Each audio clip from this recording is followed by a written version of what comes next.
At Turning Point USA's 2019 Student Action Summit, we sit down with Benny Johnson, Chief Creative Officer for Turning Point USA, to discuss the event itself, decentralization of media, and the rise of memes.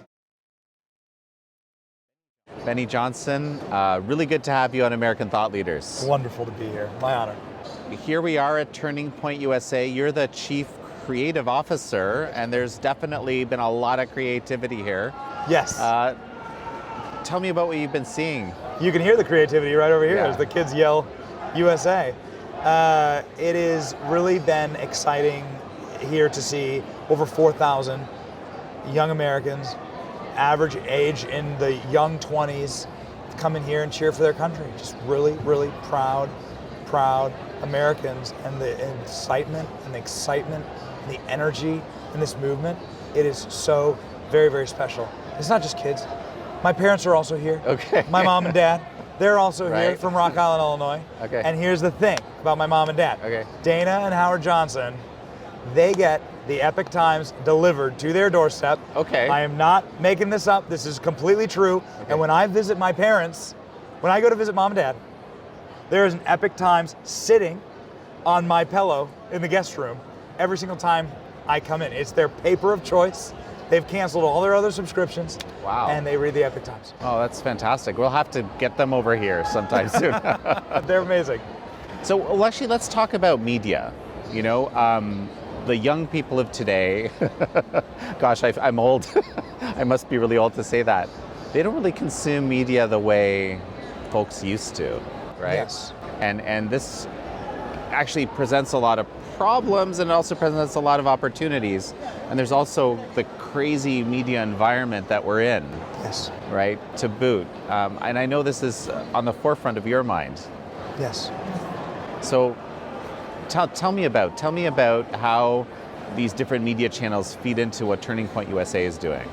Completely. So, if you were to ask a young person where they would prefer to get their information, in fact, if you were to challenge a young person like I do by the thousands every year, I speak on college campuses all across the country. Right. I speak to thousands of students every single year, and I always ask them the same question, and the answer is always the same. I say, you get one of these. I'll give you a free new iPhone, brand new, free iPhone. There's one rule: you can only download one app. What is it? One app to get your information your whole life. Guess what they never say, ever? CNN.com. Okay. Fox News. Okay. MSNBC. I don't think it's even a partisan thing. They say Instagram. Okay. They'll say, some of them will say Twitter. Okay. Very few. Yeah. Some of them will say Facebook. Some of them will say Reddit. But they'll always say a social media app. And they will never ever say a news app. And so you have to step back and ask yourself, what is then a media company? Right. Well, if you're asking yourself the question, what is a media company? It's a person with audience. And if you're speaking to a younger generation, trying to capture a younger generation, you have to be where they are. And these platforms are where they are. It's where they consume all of their information. They are not on your app, and they are not consuming traditional establishment corporate media. They just are not. They're not interested in it. They are interested in influencers, in our memes, in our viral content that we make. And if we make it into their news feeds, that's when they will consume your content. And so that is the exciting inception point that we are in right now in the media landscape as far as how young people are consuming information. Right. And the kids here at this conference, in my presentation yesterday, I asked this very question. The kids yesterday at this conference, thousands of them packed into this auditorium, every one of them raised their hands when I said, would you prefer to get your information from a meme? They all raised their hands. It's our generation's Saturday Night Live. Yeah, really interesting. Indeed, the White House had a whole event, I think, around memes, right? Or That's social, at least correct. social media. Yes. Right. I had the privilege of being there. The meme summit, they called it. Right. Yeah, the social media summit. Do you know what that event? The president had memes printed out on big boards as big as this, and he had them all around the White House. So it's surreal. You walk into the East Room of the White House, and there's giant memes that the president has tweeted hanging all over the White House. It was like my dreamland. It was like I woke up in my dream universe. I mean, I think you got the job because of your meme smithing, right? Or at least in part. what? How did you get into this? Yeah, I've been doing viral media and digital media for 10 years. I've worked for a lot of tip-of-the-spear media companies, and if I have one thing that I know, it's a functional understanding of the internet, virality, and what's going to really hit. So, Right. I'm just remembering one post-Kavanaugh hearings. It was Lindsey Graham, Senator Graham, walking in the set to slow-mo, set to music. I don't know, it must have been watched a cajillion times. I watched it several times because it was so well done. Based Lindsey Graham, that's the name of that meme. Yeah. Based Lindsey Graham. That was after the Kavanaugh hearings. Yeah. When the radical left was going bananas, BANANAS, on the Hill, and just screaming at people and chasing them down. And I took a video of leftists chasing after Lindsey Graham and screaming at him. He was obviously the voice of the confirmed Kavanaugh movement after his fiery testimony in the Senate.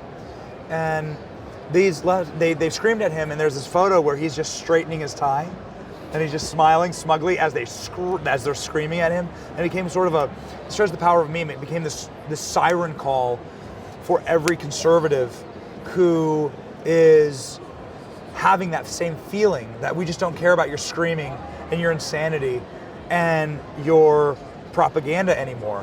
We're just going to straighten our tie and carry on. And he became, like Lindsey Graham became the encapsulation of that moment, that feeling for Americans. And that's why that meme just went, probably my most viral meme ever, it just went into the stratosphere. Okay. And then back again. This is how you know you have a viral meme, when people start printing it out and hanging it on their walls. Well, and also I think there were it was set to 15 other songs, or probably it just kept going. This is a good thing. Let's do more of that. Setting it to music, it works really well. Really, really interesting. I really do believe that the President of the United States, and I know the President of the United States is a big fan of Epoch Times. He'll be here tonight. I do think that the President of the United States should make within the Department of Defense the Department of Meme Warfare.